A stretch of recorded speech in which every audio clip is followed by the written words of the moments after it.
Will Trump finally hit out the Kremlin for the attack on Poland, and will the US recognize Russia as a terrorist state? This and other topics we will discuss right now. My name is Iryna Uslova, and today with us is Yuri Rashkin, host of YouTube channel Rashkin Report and Rashkin Report in English, and our good friend. Yuri, hello, glad to see you. Thank you for joining us. Thank you for having me. Good to see you, Iryna, as well. Thank you. Kyiv residents can finally sleep. President Zelensky jokingly compares Kellogg to air defense. Ukrainian President Volodymyr Zelensky noted that when the U.S. Special Envoy Kellogg is in Kyiv, Russian forces do not carry out major attacks. Yuri, is Putin really afraid and not taking risks when it comes to American officials in Ukraine? That seems to be the last red line that is remaining, perhaps, is that because we see that Putin is now feeling pretty fearless about having his drones fly on territory of a NATO country. But when it comes to Kellogg, it seems like this theater, this production, which really is more about smokescreen and a photo opportunity for the administration rather than actually providing aid for Ukraine, still this, PR machine or something is still respected enough, perhaps for, so it would be better picture.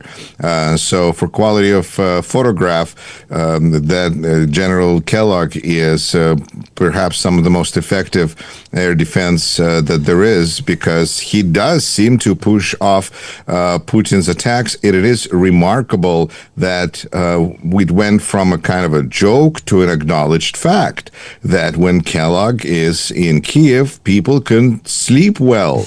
The whole city is like sleeping better, I understand, when Kellogg is in town. And so there's all sorts of jokes about him getting an apartment and everything else. But it's also kind of like, what's the logic there? And the only thing I can think of is that it makes for a better picture, because the whole Kellogg diplomacy approach is about creating a better picture. But why is Putin so scared? Because he thinks about consequences, or why? I think that if he ruins the picture, then it doesn't look like Putin is serious about the peace process. We all know that Putin is not interested in a peace process to begin with. He wants the same things he wanted when he started this war, but now he is looking at what he can do so that the American president can continue to consider himself, so to say, well-dressed and covered, when in reality it appears more and more that the emperor is naked. Because when we have Poland saying that we've been attacked and our naked emperor says, no, I think that was a mistake, and Poland says, I don't think so, we're seeing a very big chasm opening up in, if schism perhaps, in NATO, and how allies are looking at the function of the organization, because there still is a need for collective defense system and defense organization, but perhaps NATO as it currently exists isn't the button that if you press, help will come immediately. And that's what Poland is pointing out so clearly, that the United States is not fulfilling its obligations in accordance to, right now we're just Poland didn't invoke that Article 5, they only invoked Article 4, but I think that perhaps because they know that if they invoke Article 5, nothing will happen. And so rather than not go there and not experiment, they would rather just, let's go with Article 4 and get together and see what can be done. But Kellogg is part of the smokescreen where Trump can show to his, to electorate in general, that he's trying to do something. It's important to understand that Trump's base does not really hold him responsible for the fact that he said that he will end the war in 24 hours and he failed to do so. Because as far as his base is concerned, well, Trump isn't president of Russia. He's not president of Ukraine. He can't do it. He can try. He tried. Well, I guess he was wrong about that. But that's okay. That's not his fault, which is why when people look at the Epstein case, And whether Trump releases documents or not, this is directly something that can be attributed as his responsibility, unlike war in Ukraine. So his electorate wants to see that there's peace efforts being made, that we're trying. And for this, we're trying, Kellogg plays a very valuable role. But in the end, are there sanctions? No. Is there new aid? No. What are we talking about? We're talking about joint drone production? Is that where we are? Ukraine has one thing that's working, and the United States wants to put its hands on it. This is such economic expansion, imperialism, just represented in this kind of approach where we're going to see what good things you have and try to control them, rather than talk about all the military aid that the United States is supposed to have been, under the past administration, thought it made sense to provide, and under this administration can't even sell it. We're not in this war, we're just profiteering from this war. Well, are we? Because it doesn't even seem like we're doing that very effectively. So Kellogg, I think, represents here some beautiful aspirations and really more of a fig leaf that's covering up this naked emperor. Today, talking with Fox News correspondents, told that he can attack Putin with strong blow and patience running out very quickly. Trump was asked whether his patience with Russian President Vladimir Putin is running out. Yeah, it's sort of running out and running out fast, but it does take two to tango. It's amazing. When Putin wants to do it, Zelensky didn't. When Zelensky wanted to do it, Putin didn't, Trump said. I'd be hitting very hard on with sanctions to banks and having to do it to oil and tariffs. But I've already done it. I've done a lot, Trump noted, and mentioned about that fact that he had imposed 50% tariffs against India, which was Russia's biggest customer. Do you believe that Trump really can hit Russia and Putin with big, strong blow? Because I don't believe telling the truth. Well, I don't know about blow, but I think that when we know, I guess, from Donald Trump that he is no longer wants to be friends with somebody and throws them out of his mansion, it's because they stole one of his massage therapists. And that's red line for Donald Trump. So as long as Putin hasn't done that, I guess he's okay. I think that Trump has an endless amount of patience when it comes to Putin. This is where I start to wonder if, as far as Ukraine policy is concerned, if we are truly better off with Trump than we would be with Vance, because Vance is such under influence of people and who are so anti-Ukraine, and he's been saying things that have been anti-Ukraine, and this is he's not like a nice guy here, but he doesn't seem to have this dependency, almost chemical dependency, that Donald Trump seems to have on Vladimir Putin. And what that does, and this is, I think, fundamental problem for Donald Trump and for America, and is that this approach projects weakness. It projects no power, it projects no influence, it projects petulance, and it projects the weakness that is symbolic of everything that this administration tries to do, because it tries to apply strength, but it comes across as weak because it is not capable of fulfilling its promises, and certainly not in any way that anybody is willing to accept.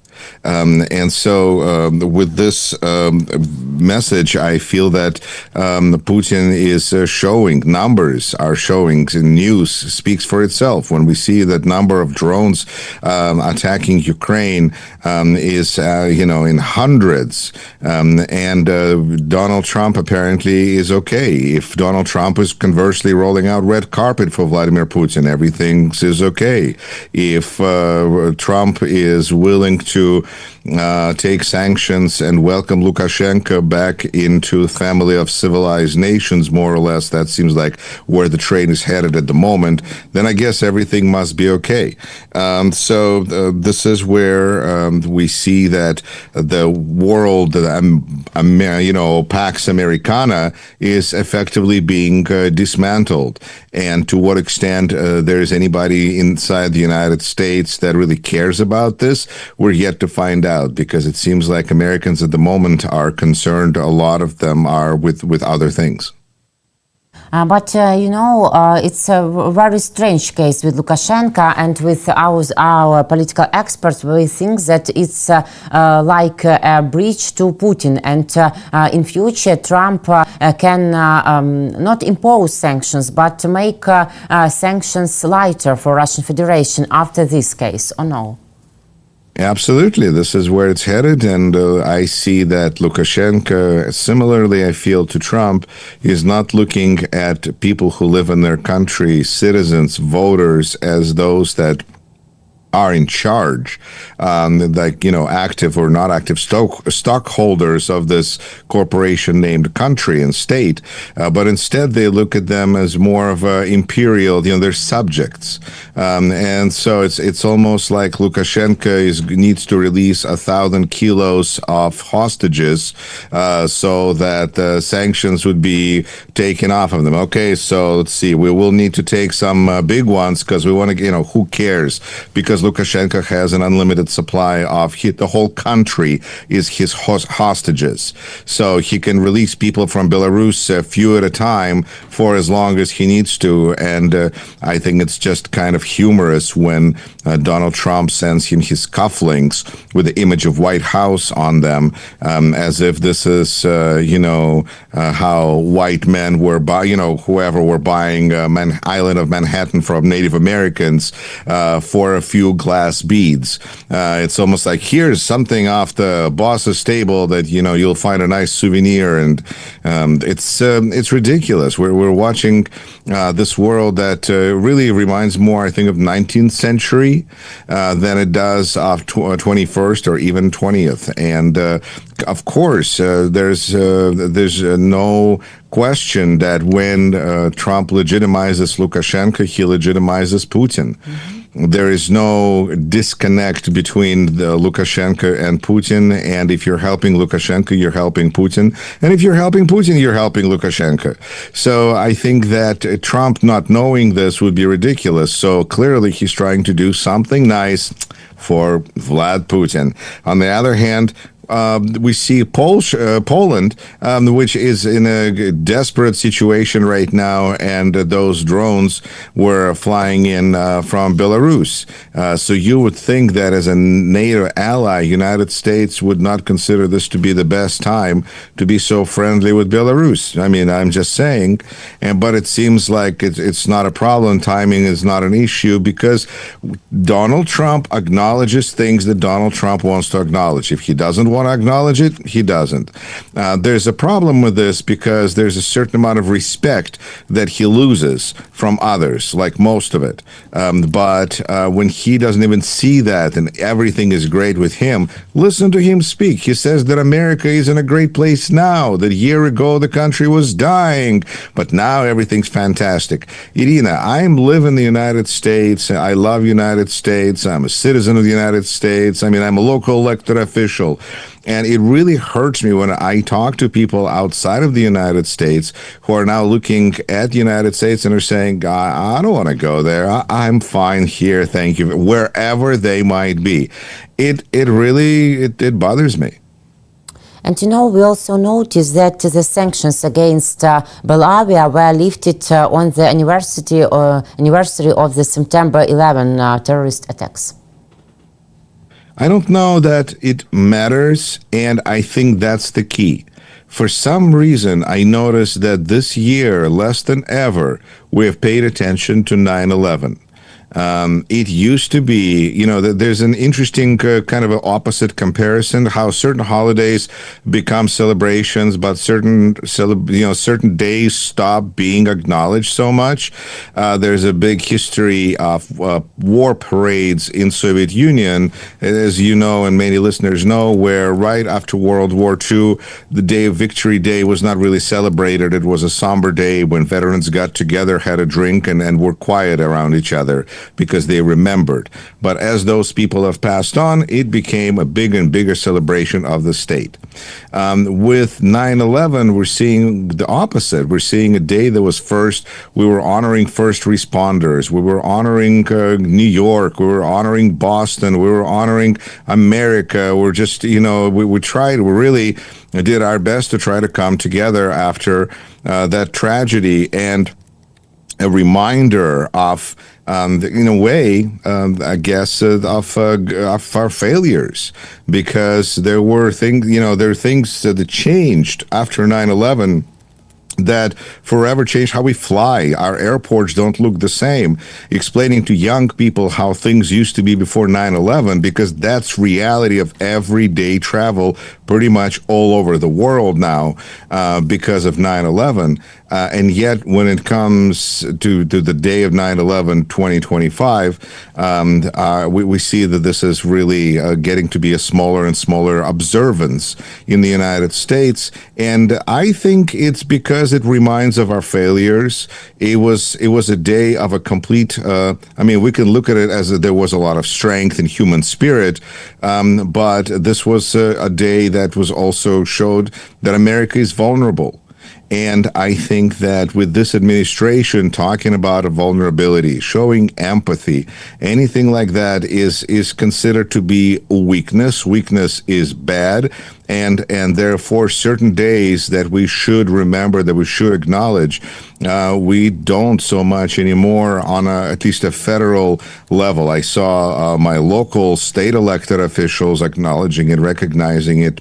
Some people have, but it seemed like less of a day than it was before. And so a significance of such a day to say, we're going to take sanctions off of this airline that is representing this terrorist regime of Lukashenko. There's so much that is wrong with this, that to say that any particular day is worse than any other, all of it is really terrible. Really, the murder of Ukrainian Iryna, the murder of Charlie Kirk, how Americans feel about all this, what's going on? And yes, I understand that Trump can always say that Biden is to blame for everything, but in real?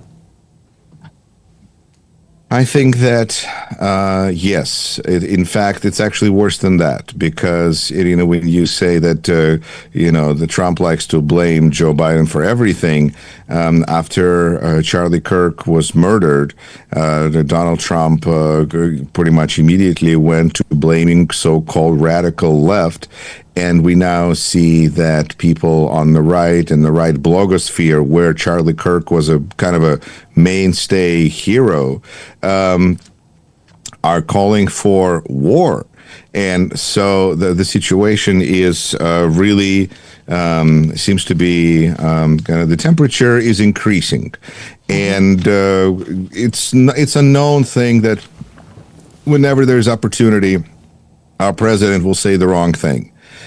He will blame somebody when it's not a time to blame. He will accuse. He will try to. It's always about shifting, evading responsibility. Because if we look at things like who was president when Jeffrey Epstein died? Trump. Okay. Who was president when Charlie Kirk was shot? Trump.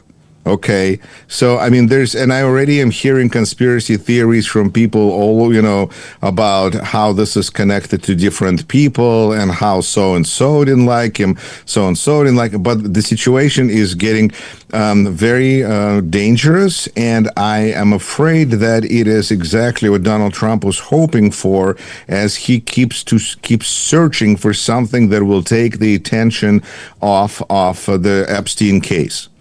And especially for his base, because people that have been always against Donald Trump, they're always against Donald Trump.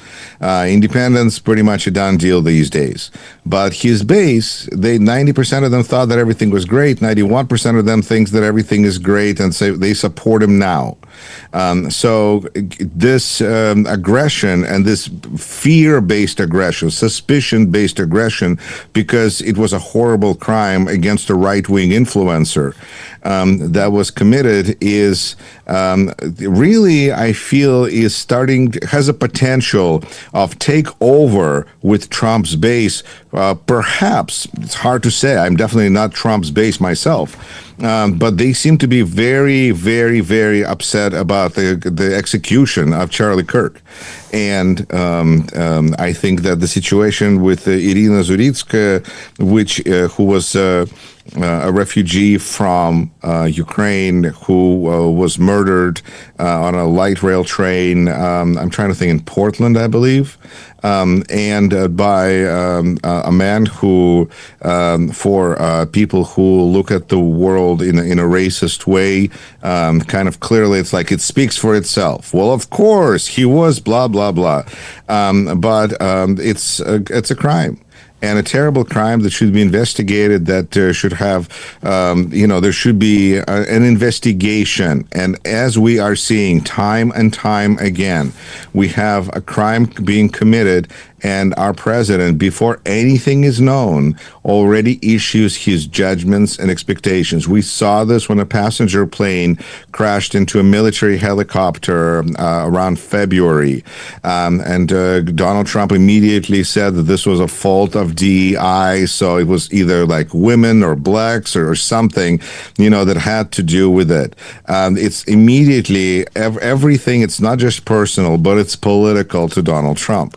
And so we will see what happens, because I think Zuritsky case is also sad in its politicization, because she had nothing to do with politics. This was, not what at least Charlie Kirk, he was involved in the political process. He put himself out there bravely, and she did not. She was riding on a light rail. But it's also a reminder to Donald Trump and to anybody who is paying attention of the difficult situation that Ukrainians are in the United States these days, where their status is kind of suspended because Trump is trying to figure out how good his relationship is with Putin. Yes. Because if he can end the war, then he can send all Ukrainians back to Ukraine. And right now, these people are in kind of a suspended situation. And it's something that also should be brought to the conversation. But instead, we're just going to say this white woman was killed by this African-American man who had mental issues. And let's see, this is just a list of stereotypes that we can play into, including in a big city. So, of course, this is exactly why Donald Trump needs to take National Guard and put it into every big city that's, 9 times out of 10 run by a Democrat, and continue to shift the anger in this country and make us so much more angrier than we ever used to be. Yes, and it's really very indicative that Trump never mentioned that Iryna Zuritsky was hiding in the U.S. from the Russian aggression, from the war, and that Putin is also partly to blame for her death. And we have 2 minutes. I see another good initiative by Republican Senator Lindsey Graham of the U.S. Congress and his Democratic colleagues, Richard Blumenthal and Amy Klobuchar. They have introduced a bill that would recognize Russia as a terrorist state and until it returns all the Ukrainian children it has kidnapped, Vladimir Putin. The American politician Graham called on the world to get their asses up and make this unacceptable. Do you believe that this initiative can become a reality? No, I think this is a document that's dead on arrival. This is political theater by Lindsey Graham and other senators who are trying to show that while Donald Trump is going to stop any help to Ukraine, there are politicians in the United States who do support Ukraine. I mean, it's nice, but it would be nice if it had some results. But instead, this is Kellogg who is being, a fig leaf. These are senators who are trying to show that United States still has some, smart and sane people. And Lindsey Graham, the John McCain of our days. Wow. These people. And then, of course, we have to unfortunately acknowledge that even being pronounced state sponsor of terrorism does not necessarily mean that Russia is going to be in immediate trouble, because there's lots of things that United States Senate passes that don't necessarily lead to most aggressive enforcement, including state sponsor of terrorism of North Korea, which was taken off the list, put back on the list, or Iran. Those regimes continue to exist. So that doesn't mean that this is going to destroy Russia, which has been living in this kind of an alternate universe for a while now. But it's nice that there's people who feel like a way for them to show that they have dignity is by supporting Ukraine. That's right. Conversation, for your opinions and for your time. See you next week. Take care, please. Take care. Thank you. Yuri, Rashkin, host of YouTube channel Rashkin Report and Rashkin Report in English. My name is Iryna Uslova. Guys, thank you for joining us, watching us. Please leave your comments and subscribe to our YouTube channels. See you.